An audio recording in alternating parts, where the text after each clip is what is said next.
Hey everyone, TheKiest's here. This is episode 2 of the OPERI show. I meant to do one for the winter TekkenCalibur, but just didn't get to it. Kind of wanted to give Zion a chance to, and I don't think he got to it either with his schooling and work and stuff. So here we're with April. Kind of going to go a little more about the generic field of OPERI with TekkenCalibur. So, you know, for those who aren't aware, OPERI is kind of where I do like a review or a reflection kind of process over the 5 points of kind of the tournament running. So, kind of starting with Origins. So, I feel the origin of the tournament is always like, what's the point of your event? What makes your event different from others? So, we don't have standalone Namco events, and originally this was just going to be a Tekken Crusade, but then Soul Calibur 6 got hype while Tekken 7 was still relevant, which is really weird. And Tekken 7 gets enough entrants to where we can do these kind of events, and enough people can show up to pay for a venue without the other games having to be there, which has never happened before. Tekken's always been my favorite fighting game, period. So I've been always wanting to do this kind of event.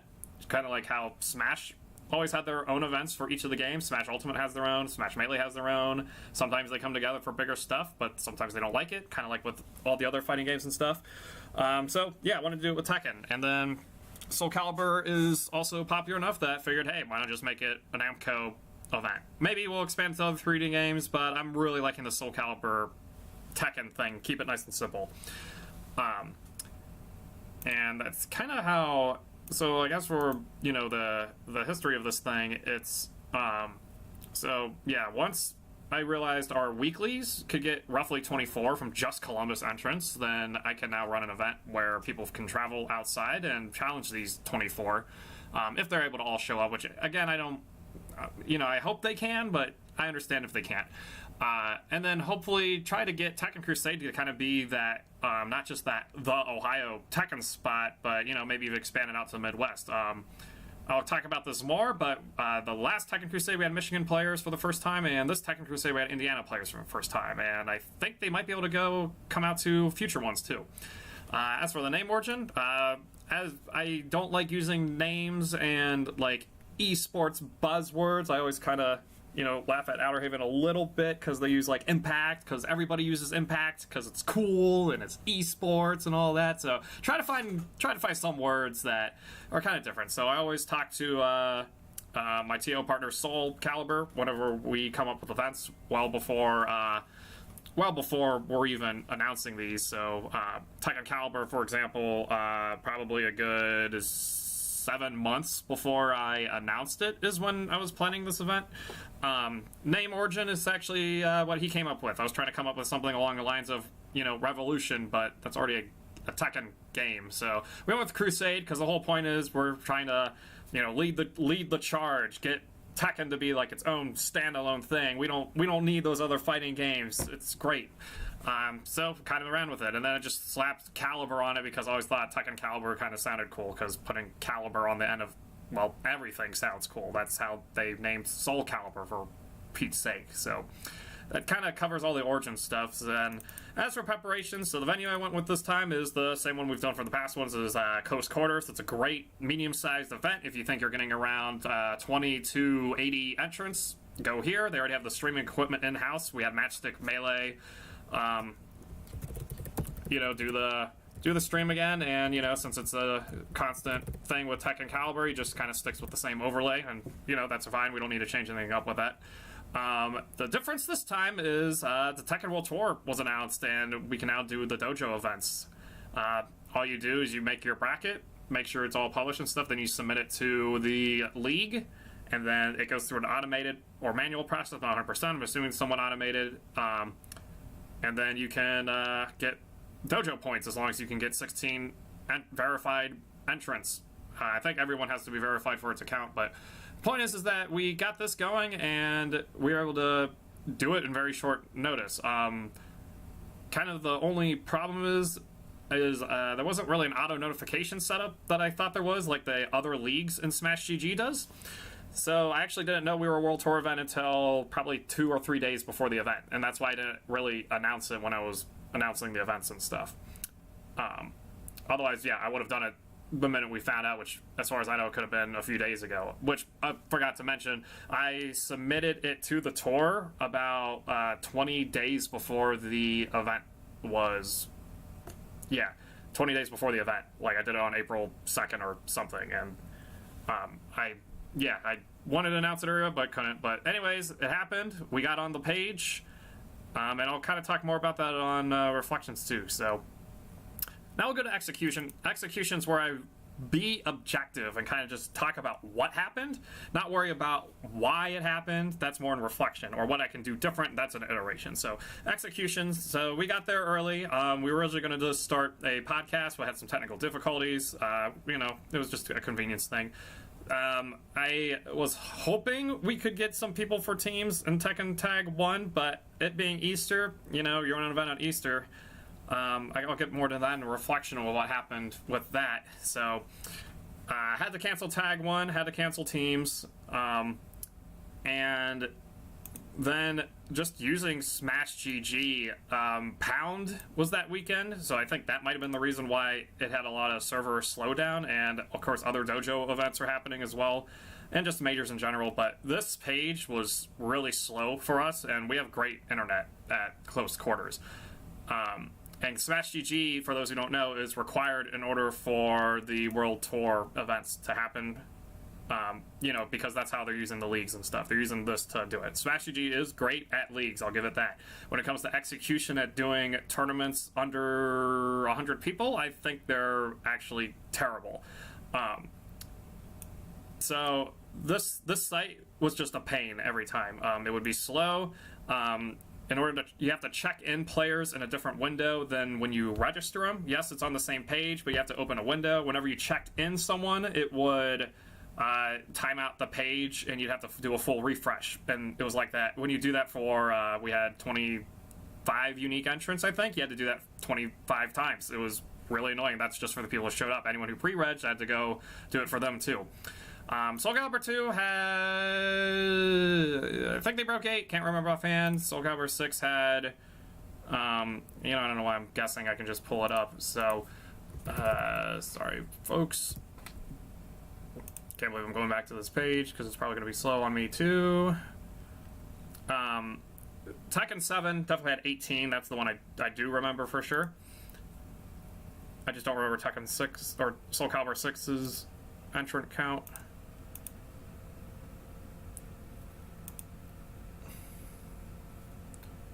And it is literally freezing up on me, this site. Kind of wish I would show it, but maybe I'll do another video on Smash GG and what needs done and stuff, but I think there's already tons of them and things like that. So, okay, TekkenCalibur 6 was the one with 8 entrants, and TekkenCalibur 2 was the one with either... Wait, am I on it? This doesn't look right to me. Oh, there we go. TekkenCalibur 6 had 5. Okay. They wouldn't, you know, that's okay. They could have done round robin if they wanted to. It looks like our loser final didn't get updated all the way, but that's okay. Considering it was, so yeah, we had those entrants, and everything ran pretty quick. You know, started Tekken 7 at 7, and I think we finished around... Actually, I'm not 100% sure when we finished. I feel like it was like maybe 10 o'clock-ish, maybe 10:30, but we were also streaming the top 5, essentially, which is pretty good. We had... The other thing we did different is the venue setup. Normally, when you walk into close quarters, you walk in, and you had... Kind of, that was like our lounge area. This time, you walked in, you had our registration desk and setups. And it was great because... I'm kind of more than that in reflection, but that's where those were. And then when you walked into the longer room where we had our couches and stuff, that became the lounge area instead. And then all the pods and the stream setup was all the same and stuff. Yeah, and then afterwards we played Jenga. We didn't have a tournament. Josiah and I dueled, but I'll mention more about that in the iteration part. So that's pretty much all that happened there. Oh, and then the other thing was the stream setup was pretty flawless, except for setting up Tag 1, which kind of sucked because we ended up canceling it. So, as for reflection, really comes down to one of the biggest thing was Easter. So I didn't know it was Easter until a week after I had already formally announced this and booked it, and also had it World Tour approved. I had no other Sundays I could run this on until the next one which is in June, which is going to be the next TekkenCalibur anyway. So it was either cancel the event, or I had to getting some delay here, sorry. I had to either cancel the event, or I had to just deal with that it was going to be a lower entrant count. Kind of surprised we were able to, well, I shouldn't say surprised. I knew we were going to break 16. I was hoping we'd break at least 24, but it just kind of happened that way. So yeah, don't schedule events on holidays, or at least if you do, don't have events like during the early afternoon when people are going to be with their families and stuff. So that was kind of with that. Other thing with Reflection is, the problem with Jenga is I kind of ran it late because I was thinking whenever I do side events, I keep thinking back to my Brawl days, and whenever I would do that, I would usually schedule Jenga a half hour into the final event, but the final event for Brawl was usually bracket side of singles, which was after a really long round robin. So you'd already have most of your entrants eliminated at that point, and you still had a good chunk for the bracket left, and then you could do your side of games while you're waiting for a Brawl to finish and stuff. But in this time, by the time we got to Jenga really starting, Tekken was almost over. So I guess, yeah, so it might have definitely ended by 10. And people are kind of already leaving the venue because they got eliminated in Tekken already. So what I'm going to do with Jenga, I'll probably mention in there, is start it earlier with the intention of it's going to be just constantly running the whole day. Like, you'll pretty much will start during, like, Soul Calibur 6 or something, and just keep building up the bracket and stuff. The one thing I want to do, and I forgot to mention this in Execution, but I'll just kind of edit that now. Execution, the commentary, I did a much better job at swapping them out. But I almost wonder if I did too good of a job, because people would only get to commentate one match. And I'm glad we have a lot of volunteers for this. But we also need more matches in order for them to be able to commentate all of them as well as play. So what I think I'm going to have to do is probably I actually have like a commentary schedule like some of the Smash events have. I haven't done one of these in a long time. Obviously, me and Perfidious Sin have dibs on the top 3, although usually I've been giving winners finals to someone else because I've just been busy running events. But yeah, loser finals and grand, us two will have dibs always until, unless one of us isn't there, which would probably be him, because if I'm not there, then that means the tournament's not happening, probably. And then, last minute, I think this was from my last one. I kind of overwrote the last time I did this. So, the other thing with Reflections is, oh my gosh, Smash GG. So the thing is, I don't like this site, and it's very... I don't like the it's very unreliable when you need it immediately. When it comes to majors, it's okay if it's delayed a little bit, because the pool captains each can have their localized version, and kind of, in the major you should be kind of like either printing them or doing something to like, they're just built for majors, okay? And you're like acceptable with that speed, or usually the TOs have splurged for like a much better internet, or if something's going on. But if a large event like Pound is happening and it's crashing the servers, I can't, my event shouldn't suffer because of it. It's really kind of too bad. I really wish there was an offline version, but I understand why they can't do that easily, especially if they're doing leagues that are sponsored by, the developers and stuff. So, man, really, I'll mention what I'm going to do about this in an iteration, but yeah, this site is awful. I don't like it. I really don't like it. Other people will like it, but I'm just spoiled by faster, more reliable offline bracket software, where you don't have to worry about whether or not the player remembers their Smash.gg account. I'll keep using this for the World Tour, because the World Tour is more important than my bias against Smash GG. But, we'll get to that later and stuff. one of the other things is I did not enter the event because one of the World Tour rules is that the lead organizer cannot enter the event, which makes sense to avoid, corruption and manipulations and stuff like that. So this was a lot easier of a TekkenCalibur for me to run because I didn't have to do anything. Once these two things were canceled, all the games I was going to enter in were canceled, so I didn't play, which kind of means I'm never going to be able to play in a TekkenCalibur.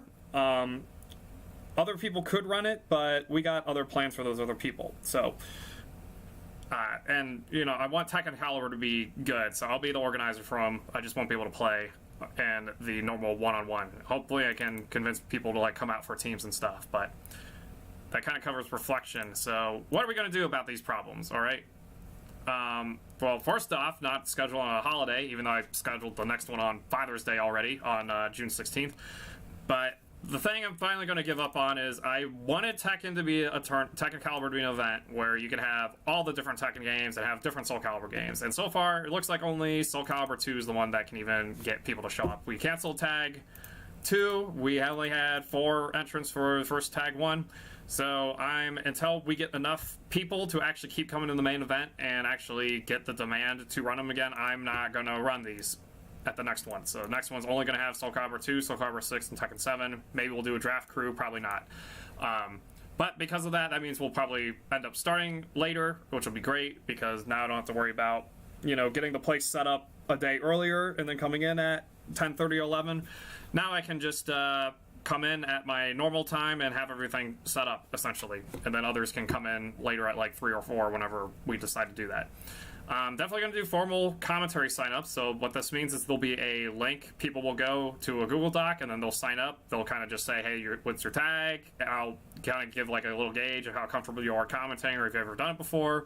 And then finally, what kind of commentary you prefer working with, whether it's someone who's a more technical commentator who knows more game knowledge or someone who's more color commentary who can carry a conversation, carry the stream and stuff. And then trying to match them up likewise. And this kind of helps us get more consistent commentary as well. Obviously, if enough people don't sign up or if these guys are going to be in matches, then, I won't be able to really 100% schedule it, but at least we have an idea who's commentating and we can kind of figure out something.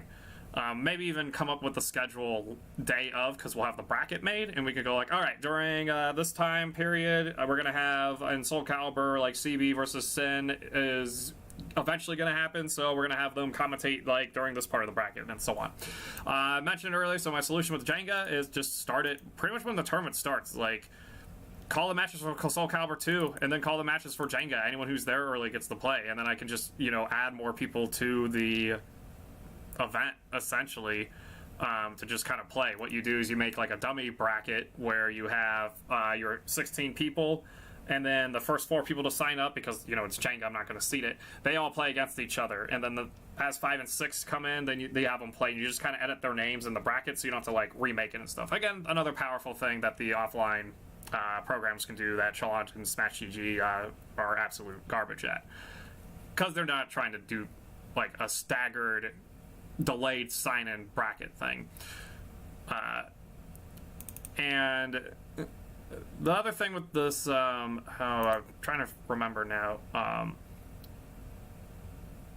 think everything else, I think this is enough improvements in all honesty. The last Tekken, I guess I'll just throw in the thing, definitely no Easter, like I said, I'm already doing on Father's Day, but that's not as big of a deal as the holiday.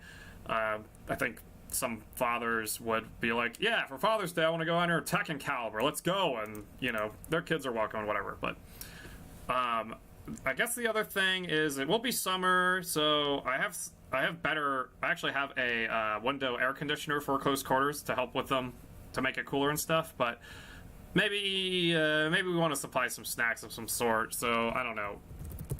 I might leave that up to the community to make it more like a potluck thing, but I don't know. Well, I kind of need to see how big this is going to get with World Tour points. It's not on a holiday before I can really add more stuff to it.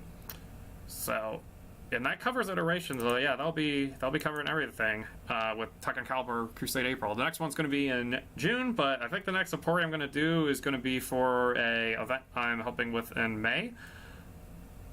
which isn't even a tournament. It's actually a speedrunning event that I'll kind of announce hopefully this week, but both of us have been kind of delayed on this thing. That about covers it. So yeah, next episode will be probably in May with that event, or if not, it probably won't be until TekkenCalibur June edition. So catch you later, and until next time.